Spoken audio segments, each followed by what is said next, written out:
तो चलिए बुलेटिन में आगे बढ़ते हुए आपको बताएं कि मुंबई के विजय वल्लभ अस्पताल में आग लगने से कोविड के 13 मरीजों की जलकर मौत हुई। इस पर सीएम योगी आदित्यनाथ ने दुख जताते हुए ट्वीट किया है। आइए आपको ट्वीट दिखाते हैं। सीएम योगी ने क्या ट्वीट किया। विरार महाराष्ट्र में विजय वल्लभ अस्पताल के आईसीयू में आग लगने की दुर्घटना से हुई लोगों की मृत्यु दुखद है। प्रभु श्री राम से प्रार्थना है कि दिवंगत आत्माओं को शांति दे और परिजनों को ये दुख सहने की शक्ति प्रदान करें।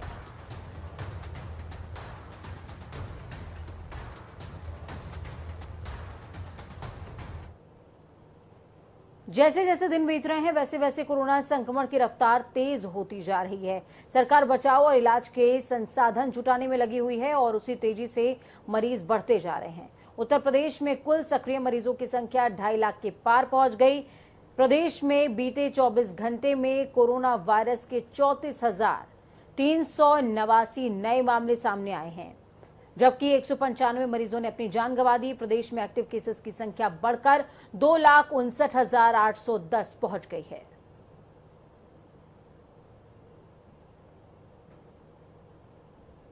उत्तर प्रदेश में कोरोना वायरस संक्रमण की दूसरी लहर के बढ़ते मामलों पर अंकुश लगाने के लिए लगातार कोशिशें हो रही हैं। सीएम योगी आदित्यनाथ प्रदेश के हर नागरिक को लेकर बेहद गंभीर हैं।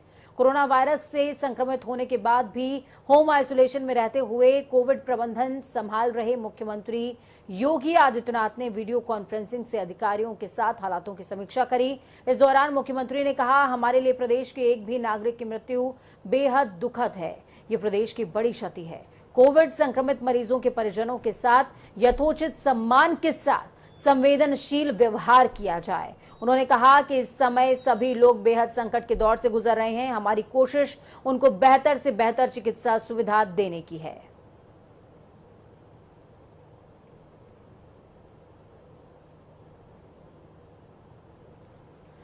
सीएम योगी ने तो अधिकारियों से कह दिया कि संवेदनशील रहिए मरीजों के साथ, लेकिन ग्राउंड जीरो पर कैसे हैं हालात। कोरोना काल बनता जा रहा है और धीरे धीरे सांसों का यह आपातकाल कई जिंदगियां ले रहा है। गुरुवार दोपहर कोविड कमांड सेंटर के बाहर का वीडियो तेजी से वायरल हुआ था। एम्बुलेंस में मौजूद 20 ऑक्सीजन रेट वाले अति गंभीर स्थिति के मरीज को सिर्फ इसलिए इसकी मौत हो गई क्योंकि उससे रेफरल लेटर नहीं मिला, और जो मिला वो कागज का टुकड़ा फर्जी बताकर सिरे से खारिज कर दिया गया। मैं एक बार मेरे सहयोगी से कहूंगी एमबीएस के साथ आपको ये वीडियो सुना। मत भेजे ना, क्या जान दे दे, फुल ऑक्सीजन की काली चल रही है पूरी। डाला 2-3 घंटे से मैं खड़ी रही है, नहीं लिया तो इन्होंने नहीं लिया। यहाँ से अप्रोच लगा लो, वहाँ लगा लो। यहाँ के डॉक्टरों की गलती है, यहाँ सुन ही नहीं रहे, बिल्कुल कोई सुनवाई नहीं। अगर पेशेंट को बचाना चाहे तो बचा सकते हैं, इन्होंने मार डाला। मेरे बच्चे अनाथ कर डाले, मेरे बच्चे अनाथ कर डाले। तो यहाँ पर मैम 108 की जो एम्बुलेंस कर्मी हैं, क्या उनकी कोई गलती है? कोई गलती, उन्होंने मेरा इतना साथ दिया, इतनी मेरी हेल्प करी। उन्होंने गाड़ी में उनका हार्ट बंद किया, ऑक्सीजन की तरह उन्होंने पूरा काम किया। हार्ट बीट चलने लगी, पूरा हार्ट चलने लगा, सब कुछ चला। लेकिन यहाँ के डॉक्टरों ने नहीं सुना, यहाँ के डॉक्टरों ने नहीं सुना। तो अनूप हमारे साथ में लाइव जुड़े हुए हैं। अनूप, तस्वीरें बेहद दुखद हैं, लेकिन इन पर चर्चा करना लाजमी भी है इस दौर में जब मुख्यमंत्री खुद संक्रमित हैं। स्थितियों की मॉनिटरिंग लगातार मुख्यमंत्री कर रहे हैं, लेकिन अधिकारी क्या कर रहे हैं, ग्राउंड जीरो पर डॉक्टर्स क्या कर रहे हैं, तमाम आदेशों की धज्जियां उड़ाते हुए उनके निर्देश पर पलीता लगा रहे हैं। देखिए पूजा, कल जिस तरीके से लगातार कई अस्पतालों से विचलित करने वाली तस्वीरें सामने आई थी, उसके बाद आपने देखा होगा कि इसी कमांड सेंटर से एक तस्वीर वायरल हुई थी। ये कमांड सेंटर है जहां से लखनऊ में जो कोविड के जो पेशेंट होते हैं यहीं से कमांड की जाती है। आप देख सकते हैं भी यहाँ पर अतिरिक्त पुलिस व्यवस्था बोर्ड्स लगा रखी गई है, बैरिकेडिंग लगी है, अंदर किसी को जाने की अनुमति नहीं है। ये जो मार्ग है इसको भी दोनों तरफ से ब्लॉक कर दिया गया है, क्योंकि कल यहाँ पर ज्यादा भीड़ हो गई थी, ज्यादा यहाँ पर लोग जो मरीज के तीमारदार वो आ गए थे। और एक आपने देखा होगा जो विचलित करने वाली तस्वीर एक बच्चे की वायरल हो रही थी, वो अपने पिता को लेकर कमांड सेंटर पहुंची थी, जहां पर उसको लाइन में खड़े होने के बाद उसके बाद पिता की डेथ हो गई। वो तस्वीर वायरल होने के बाद और न्यूज चैनल ने दिखाया था। सोशल मीडिया पर तमाम जो वायरल तस्वीरों के बाद सीएम योगी आदित्यनाथ ने फैसला लिया कि जो अब तक जो जिस तरीके से सीएमओ का जो वहां पर ऑर्डर लेना या फिर सीएमओ से संबंधित यहाँ पर जानकारी देने के बाद ही यहाँ पर कोविड मरीज एडमिट होते थे, उस वैधता तो खत्म कर दिया है। अब कोई भी कोविड पेशेंट सीधे जाकर के अस्पताल में अपना एडमिशन ले सकता है। वहां पर ये देखना पड़ेगा कि वहां पर बेड है या नहीं है, या वहां पर ऑक्सीजन की कमी है। सब तमाम मैं आपसे ये भी समझना चाहूंगी, जब हम बात लगातार कर रहे हैं कि कोविड को किस तरीके से इसका मैनेजमेंट रहे ताकि लोगों को दिक्कतें ना आए, ऐसे में रेमडेसिविर का हम बार बार जिक्र कर रहे थे। रेमडेसिविर की कालाबाजारी देखने को मिल रही थी, लेकिन आज राजधानी के कई हिस्सों से ऐसी भी खबरें सामने आई हैं कि जो है फेक इंजेक्शंस भी मार्केट में अब आ गए। देखिए, बिल्कुल सही बात है पूजा। लखनऊ के चौक क्षेत्र में, ठाकुरगंज क्षेत्र में 4 गिरफ्तारियां हुई, जिसमें 2 डॉक्टर हैं। वो इंजेक्शन की सप्लाई कर रहे थे और गलत तरीके से कर रहे थे। इनको हालांकि पुलिस को तलाश थी। सीएम योगी आदित्यनाथ के सख्त निर्देश के बाद इसमें एसटीएफ के समेत तमाम जो आला अधिकारी लगाए गए थे कि उत्तर प्रदेश में जिस तरीके से इंजेक्शन की कालाबाजारी चल रही उस पर लगाम लगे और वो लोग चिन्हित किए जाएं जो इसको स्टोर किए हैं या फिर कालाबाजारी कर रहे हैं। उसी में पुलिस को कल बड़ी सफलता मिली है देर रात, और 4 लोगों को गिरफ्तार करके उनसे पूछताछ की जा रही है कि उनके किस तरीके से वो रैकेट चला रहे थे, उनके साथ और कौन लोग इन्वॉल्व थे जो ये तमाम जो इंजेक्शन इकट्ठा किए हुए हैं, ये सब तमाम उसकी पूछताछ की जा रही है। फिलहाल पूजा, ये बहुत ही चिंताजनक बात है कि अभी भी उत्तर प्रदेश में जिस तरीके से दवाओं को टूटा है या फिर खासकर इंजेक्शन को जिस हालत में लगातार लोग खरीद रहे हैं, क्योंकि मजबूरी है उनकी, किसी भी रेट में उनको खरीदना पड़ेगा, अपने जी जान बचाना है, तो ये हालात है। ऐसे में मौका परस्त लोग। बहुत बहुत शुक्रिया ग्राउंड जीरो से हमारे साथ जुड़ने के लिए, अहम जानकारी ग्राउंड जीरो से साझा करने के लिए। तो वहीं दूसरी तरफ वेंटिलेटर पर चल रहे लखनऊ के स्वास्थ्य सिस्टम को राहत देने के लिहाज से रक्षा मंत्री की भेजी डीआरडीओ की टीम युद्ध स्तर पर काम कर रही है। लखनऊ सांसद और देश के रक्षा मंत्री राजनाथ सिंह ने कोरोना काल में विषम परिस्थितियों को देखते हुए लखनऊ वासियों को जान बचाने के लिए 2 अस्पताल बनाने का फैसला लिया है। बताया जा रहा है कि जल्द ही 500 से 600 बेडों का 2 अस्पताल बनकर तैयार हो जाएगा। ग्राउंड जीरो पर हमारे सहयोगी अनिल के अंकुर पहुंचे हैं और उन्होंने जायजा भी लिया है हॉस्पिटल निर्माण का। देखिए, रक्षा मंत्री राजनाथ सिंह के प्रयासों के बाद भारतीय सेना के द्वारा बनाए जा रहे लखनऊ में शिल्पग्राम में ये अस्थायी कोविड हॉस्पिटल, देखिए कितने खूबसूरत तरीके से बनाया जा रहा है ये हॉस्पिटल। हालांकि अस्थायी हॉस्पिटल है, इसमें अलग अलग वार्ड बनाए जा रहे हैं, 1 2 3 4, आपको दिखाई दे रहा होगा कितने वार्ड बन रहे हैं। यहाँ पे अलग अलग वार्ड बन रहे हैं और इन वार्डों के बनने के साथ ही साथ यहाँ पर पूरी तैयारी चरम पर चल रही है। तमाम सारे कर्मचारी यहाँ लगे हुए हैं, लगातार बनाने में दिन रात मेहनत कर रहे हैं। हम पूछना चाहेंगे कि आखिर ये व्यवस्था कब तक पूरी हो जाएगी? यहाँ से यही बताया जा सर कि 24-25 तारीख तक कंप्लीट हो जाएगा। 24-25 तारीख कंप्लीट हो जाएगा। लेकिन ये बताइए कि कितने बेड होंगे इसमें?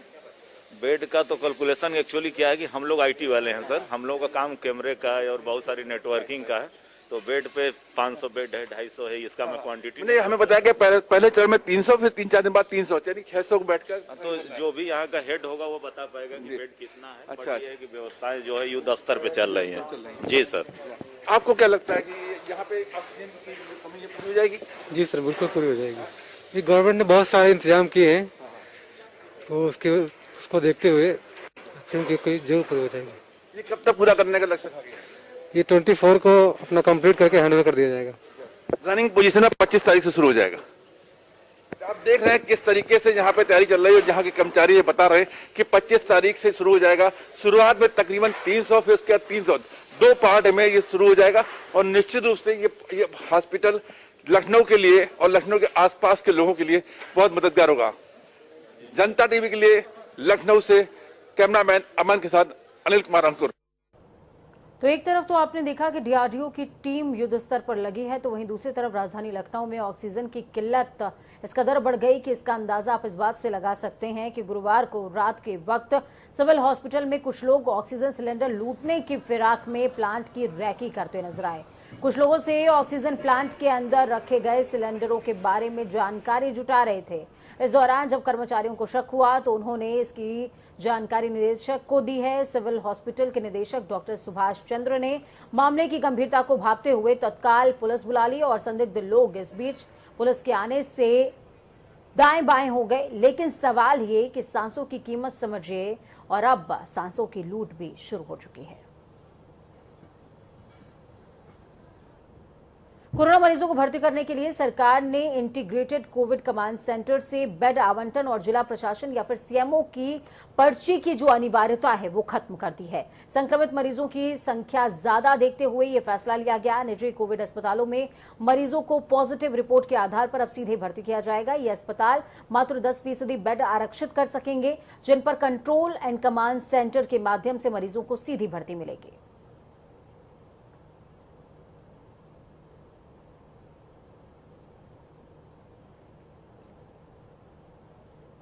तो वहीं दूसरी तरफ उत्तर प्रदेश में गांव की सरकार के गठन के लिए चल रहे त्रिस्तरीय पंचायत निर्वाचन के चौथे और अंतिम चरण में 29 अप्रैल को मतदान होना है। ऐसे में चौथे चरण में मतदान के से पहले 1388 लोगों ने अपना नाम वापस ले लिया है। तो वहीं इन प्रत्याशियों के नाम वापसी के बाद उम्मीदवारों को चुनाव चिन्ह आवंटन का काम भी पूरा हो गया। आपको बता दें, पंचायत चुनावों के चौथे चरण का मतदान 17 जिलों में होना है।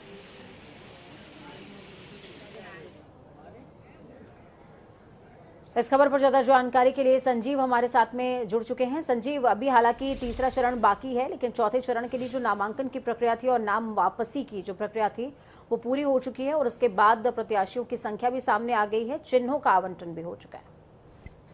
बिल्कुल पूजा, देखिए उत्तर प्रदेश की बात करें तो पंचायत चुनाव ये तय करेंगे कि 2022 में उत्तर प्रदेश का मुख्यमंत्री कौन होगा। मैं पश्चिमी उत्तर प्रदेश में हूं और पश्चिमी उत्तर प्रदेश के मुद्दों की बात करूं पूजा, तो गन्ने का भुगतान और किसान जो आंदोलन है वो पूरी भूमिका निभा रहा है। लगातार जिस तरीके से पिछले 4 महीनों से किसान कृषि बिल 2020 का विरोध कर रहे हैं, तो कहीं ना कहीं पूरी तरीके से उत्तर प्रदेश में ये मुद्दा छाया रहा है। मेरे पीछे आप देख सकती है कि ये गन्ना है और पश्चिमी उत्तर प्रदेश में गन्ने का भुगतान और मिलों पर जिस तरीके से उत्तर प्रदेश के किसानों का बकाया है उसने पूरी तरीके से भूमिका निभाई है। अभी कुछ महीनों बाद उत्तर प्रदेश में विधानसभा के चुनाव होने हैं और पूजा जी पूरी तरीके से गांव की सरकार ये तय करेगी कि मुख्यमंत्री कौन होगा उत्तर प्रदेश का। आपको बता दूं कि 400 से ज्यादा विधानसभा सीटें, 80 लोकसभा सीटें उत्तर प्रदेश में है। यानी कि उत्तर प्रदेश राजनीतिक लिहाज से देश का सबसे महत्वपूर्ण राज्य है और उत्तर प्रदेश के कुर्सी पर जो बैठता है वो दिल्ली का रास्ता उत्तर प्रदेश से होकर जाता है। तमाम राजनीतिकों की बात करें तो उन्होंने साफ तौर पर कहा था कि यदि दिल्ली की कुर्सी कब्जानी है तो उत्तर प्रदेश पर कब्जा करना होगा। और पंचायतों के चुनाव यानी लोकतंत्र की पहली सीढ़ी के चुनाव उत्तर प्रदेश में चल रहे हैं। 2 चरण पूरे हो चुके हैं। तीसरे चरण का मतदान 26 अप्रैल को होना है, जबकि 29 अप्रैल को आखिरी और चौथे चरण का मतदान होगा। तो ऐसे में अब पूरी राजनीतिक दलों की बात करें, चाहे भारतीय जनता पार्टी हो या समाजवादी पार्टी, हालांकि दोनों के कमांडर यानी मुख्यमंत्री योगी आदित्यनाथ और समाजवादी पार्टी के मुखिया अखिलेश यादव कोरोना पॉजिटिव है। मुख्यमंत्री लगातार कोविड की मॉनिटरिंग कर रहे हैं, अपनी टीम 11 के साथ वीडियो कॉन्फ्रेंसिंग के जरिए बैठक करते हैं। पूरे उत्तर प्रदेश के जिलाधिकारियों को, कप्तानों को ये निर्देश है कि कोविड का पालन कराया जाए। इसके अलावा पंचायतों के चुनाव पूरी पारदर्शिता के साथ। ठीक है, बहुत बहुत शुक्रिया संजीव हमारे साथ जुड़ने के लिए, अहम जानकारी ग्राउंड जीरो से साझा करने के लिए। तो संजीव ग्राउंड जीरो से हमारे साथ में जुड़े, जिन्होंने बताया किस तरीके से हालात देखने को मिल रहे हैं पंचायत चुनाव के मद्देनजर। दूसरी तरफ भारतीय रेलवे ने कोरोना काल में यूपी बिहार के यात्रियों को बड़ी सुविधा दी है। उत्तर प्रदेश और बिहार जाने वाले कामगारों और मजदूरों के लिए स्पेशल ट्रेनें चलाने की घोषणा है। उत्तर रेलवे ने दरभंगा और सीतामढ़ी के लिए स्पेशल ट्रेनें चलाने का फैसला लिया है। 24 से 26 अप्रैल तक दोनों शहरों के लिए 3-3 स्पेशल ट्रेनें रवाना होंगी। इनकी बुकिंग भी शुरू हो चुकी है। रेलवे अधिकारियों का साफ तौर पर कहना है कि अलग अलग रूट पर मांग है और इसी के अनुसार विशेष ट्रेन घोषित की गई है। सिर्फ आरक्षित और RAC टिकट वाले यात्रियों को सफर करने की अनुमति दी जाएगी। सफर के दौरान मास्क लगाना अनिवार्य होगा। मास्क नहीं लगाने वालों से जुर्माना भी वसूला जाएगा।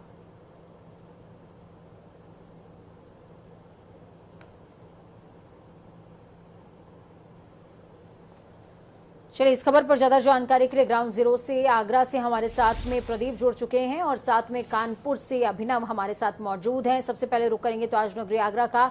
प्रदीप, आपसे मैं जानना चाहूंगी कि ग्राउंड जीरो पर जिस तरीके से हलचल देखने को मिल रही है, माइग्रेंट्स अब इधर उधर जाने लग गए हैं, उनका पलायन देखने को मिल रहा है, इसको लेकर के आगरा में क्या कुछ तैयारी है? पूजा जी, आपको बता दें कि 2008 में जब प्रधानमंत्री मोदी ने नतीजा किया, उसके बाद पूरे देश में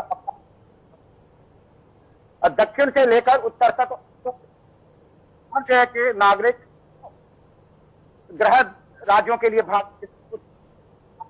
प्रदीप बाबा की आवाज नहीं आ पा रही है, एक बार फिर से मैं मेरे सहयोगी से कहूंगी कि आपसे कांटेक्ट करने की कोशिश करें।